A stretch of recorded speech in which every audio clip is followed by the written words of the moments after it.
Because once I went back over there demonetisation struck. Almighty ने आपका साथ दिया, अगर उनका ब्लेसिंग रहा, अगर आप रेजिलिएंट होते हो कोई सिचुएशन में, ऐसा नहीं सोचते हो कि हाँ यही फेलियर है, आप कुछ कर नहीं सकते, definitely there might be ways in which you can definitely overcome a situation and become more confident in your life. यही ख़त्म है, अब तो कुछ हो नहीं सकता है। अगर आप लगे रहोगे और अगर आप अच्छे तरीके से मेहनत करोगे तो आप डेफिनेटली पास तो करोगे और अच्छे से पास करोगे, ताकि आप वो कॉन्फिडेंस भी गेन करो आफ्टर योर फेलियर। किस तरीके से फेलियर को एक अपॉर्चुनिटी की तरह देख सकते हो।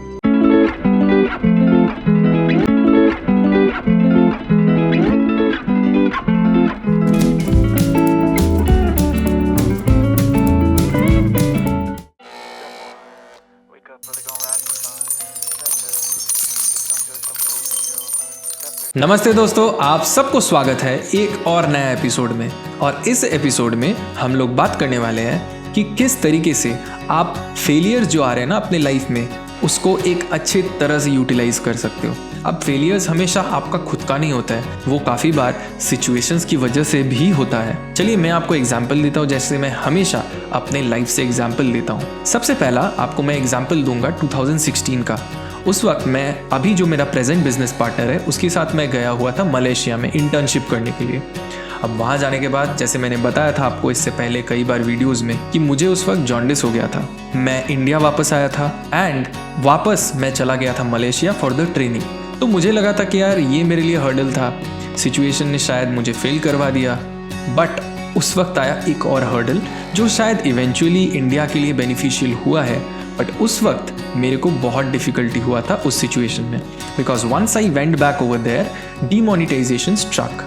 और जैसे ही डीमोनिटाइजेशन आया तो मेरे पास जितना भी पैसा था विद इन दैट नाइट वो फॉरेन कंट्री में जाके, आपका तबीयत खराब है और उस वक्त वो सारा पैसा जो है वो इनवैलिड हो गया। एज एन इंटर्न और अ कॉलेज स्टूडेंट मेरे पास बहुत ज़्यादा पैसा तो नहीं था।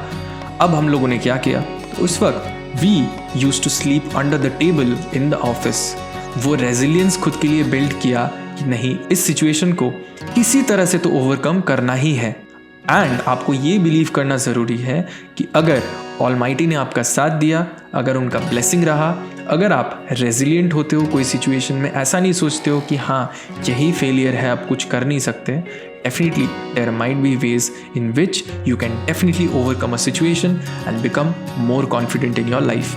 तो ये रहा मेरा सबसे पहला एग्जाम्पल। अब आते हैं सेकेंड पॉइंट पे। ये बहुत ही इंपॉर्टेंट पॉइंट है, क्योंकि बहुत सारे स्कूल कॉलेज के बच्चे जब एग्ज़ाम में फेल कर जाते हैं तो सोचते हैं यार यही ख़त्म है, अब तो कुछ हो नहीं सकता है। अब ऐसा नहीं है, क्योंकि मैं आपको अपनी लाइफ से एग्जाम्पल देता हूँ तो मैं ये भी आपको दूंगा। क्लास 11th में अगर मैं गलत नहीं हूँ तो मुझे केमिस्ट्री में बहुत ही ख़राब मार्क्स आया था। मेरा बोर्ड था बंगाल बोर्ड। ऑफ कोर्स वहाँ पर केमिस्ट्री के एग्ज़ाम पेपर्स तो टफ होते हैं और मुझे केमिस्ट्री उतना कभी भी पसंद नहीं था। Physics maths are my favourite subjects. वहाँ से केमिस्ट्री मुझे उतना पसंद नहीं था, बट मुझे पता था कि पास करने के लिए PCM मेरे को केमिस्ट्री भी पढ़ाई करना पड़ेगा। सो प्री बोर्ड्स में I think if I am not wrong मुझे आउट ऑफ 100 फेलियर मार्क्स मिला था, मतलब 30 या 40 मिला था शायद। बट मैंने वहाँ पर नहीं रुका। मेरा कोचिंग क्लासेस जहाँ पर भी मैं जाता था वहाँ पर मैं फेल कर रहा था केमिस्ट्री में, क्योंकि वो पसंद नहीं था मुझे। But eventually in the boards जब मैंने पढ़ाई किया, अच्छे तरीके से उस चीज़ को समझने की कोशिश किया, तो I came out with better results. In fact मुझे अभी भी याद है that I got above 19 chemistry जब मैं बोर्ड्स दिया था। और सिर्फ यहाँ नहीं, कई सारे कॉम्पिटिटिव एग्ज़ाम्स जहाँ पर हो सकता है कि आप शायद आज अपने ट्यूशन क्लासेस में या फिर अपने कॉलेज में प्री एग्ज़ाम्स में फेल कर रहे हो, अगर आप लगे रहोगे और अगर आप अच्छे तरीके से मेहनत करोगे तो आप डेफिनेटली पास तो करोगे और अच्छे से पास करोगे। और मैं टीचर से जब पूछता था कि वो ये पेपर्स इतना टफ़ क्यों बनाते थे ट्यूशन क्लासेस में, जबकि एक्चुअली में वो पेपर्स उतना टफ़ तो नहीं बनते। They used to tell us कि these papers are prepared tough. आपको फेल कई बार इसलिए भी कराया जाता है ताकि आप समझो कि आप अगर फेल कर रहे हो तो वहाँ से कम बैक कैसे करना है। अब ये जो टॉपिक है ये सच में बहुत ही इम्पॉर्टेंट है, along with being on a winning momentum.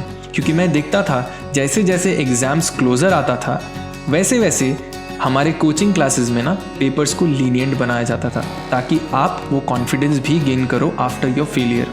So this is what I learn from my exams and the failures that I faced just before that. Resilience building and ये growth का जो mindset है ये आपका तैयार होने के साथ साथ आप definitely failures की वजह से ना बहुत सारा wisdom गेन कर सकते हो, जिसे मैंने किया है. मैंने प्रीवियस वीडियोस में भी बताया है कि किस तरीके से आप अगर एक्सपीरियंस गेन करते हो तो आप अपना विजडम गेन डेफिनेटली कर सकते हो. आपके पास अगर plan A plan be available होता है तो आप किस तरीके से अपना विजडम को गेन कर सकते हो.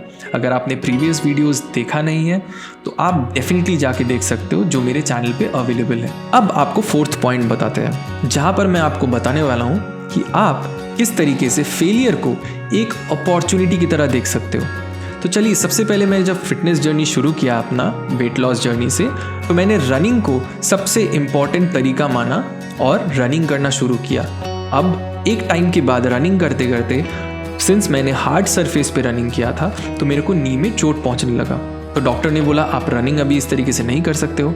So that give me an opportunity to find a new solution. So मैंने क्या चुना, मैंने फिर जिमिंग करना शुरू किया. And parallel to the other examples that I given earlier in my previous videos, मेरे को एक अच्छा बैलेंस मिल गया कार्डियो एंड स्ट्रेंथ ट्रेनिंग का. जब मैं जिम जाना शुरू किया तो कुछ टाइम के बाद वहाँ पर कुछ इश्यूज़ हुआ, जैसे कि मेरा ट्रैवलिंग डिस्टेंस, कई बार बारिश हो जाता था, मेरा जिम का रूटीन छूट जाता था. So then I started looking for a complex जहाँ पर मुझे जिम मिल जाए. अब देखिए, हर बार मेरे लिए नया नया अपॉर्चुनिटीज़ तैयार होते रह गया. अब इस बार मेरे को जो अपॉर्चुनिटी मिला वो ये है कि जिमिंग एंड उसके साथ साथ मुझे स्विमिंग भी एक ही जगह पर मिल गया. अब आप सोचो, अगर मैं सिर्फ रनिंग करते रहता और मेरे को वो उस टाइम पे हर्डल नहीं आता, और अगर मैं उस हर्डल को पार करने का नहीं सोचता और ऑल्टरनेटिव सोल्यूशन नहीं सोचता, तो आज जो मैं कर पा रहा हूँ कि जिम एंड स्विमिंग एक साथ कर पा रहा हूँ, एक ही जगह पे कर पा रहा हूँ, क्या मैं उसको ऐसे अचीव कर पाता? नहीं. एक ही जगह पे जिमिंग, स्विमिंग, उसके अलावा अगर आप रनिंग करना चाहते हो वो भी अवेलेबल है मेरे अभी के प्रेजेंट कॉम्प्लेक्स या सोसाइटी में. सो हर्डल्स आया, मैंने उनको एज एन अपॉर्चुनिटी देखा एंड मैंने आगे मूव किया. एंड डेफिनेटली ऑलमाइटी का जो ब्लेसिंग्स है वो बहुत ज़रूरी है आपको हेल्प करने में. Now last but not the least, आप फेलियर्स के बारे में अगर बात करते हो तो डेफिनेटली स्पोर्ट्स कहीं ना कहीं उससे जुड़े हुए रहते हैं, क्योंकि वहाँ पर विन या लॉस इन दोनों के बीच में ही जनरली चीज़ें होती है. अदरवाइज कई बार आप देखते हो कहीं पर ड्रॉ होता है, but most of the cases it is either a win और अ लॉस. अब कई टूर्नामेंट्स में आपने देखा होगा कि एक टीम जो शायद लीग फेज में एक मैच हारा हो या 2 मैच हारा हो, उसने अगर कम बैक किया है वापस तो वो टूर्नामेंट भी जीत के गया है एक लंबा टूर्नामेंट में. अब ऐसा क्यों होता है? इन कंपैरिजन टू समबडी जो बहुत पहले से हर एक मैच जीतते हुए आया है और कोई फेलियर नहीं फेस किया है पूरे टूर्नामेंट में, उससे ज़्यादा चांसेस होता है उसका टूर्नामेंट जीतने का जो शायद टूर्नामेंट में एक बार पहले हार चुका हो. रीज़न यही है, उस टीम को पता है कि अगर वो फेल भी कर जाए, अगर वो क्रंच सिचुएशन में भी आ जाए तो उसको क्या गलती उस टूर्नामेंट में नहीं करना है.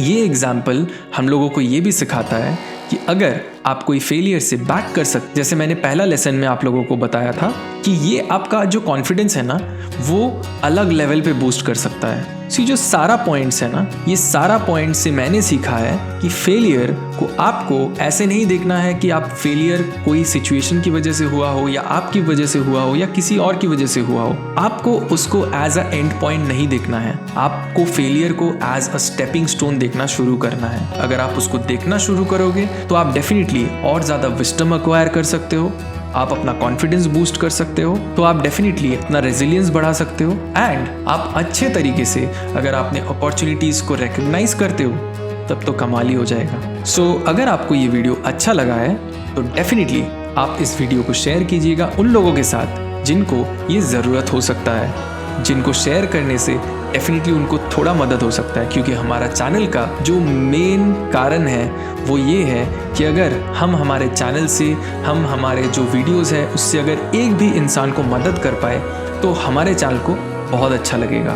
अगर आप पहली बार हमारे चैनल पे आए हो तो डेफिनेटली अच्छा लगा तो हमारे चैनल को सब्सक्राइब कीजिए ताकि आपका आगे का वीडियोस जो है हमारा वो मिस ना हो जाए, क्योंकि हम ऐसे टॉपिक्स पे और कई सारे टॉपिक्स पे इस चैनल पे वीडियोस बनाते रहते हैं with daily and weekly dose of contents.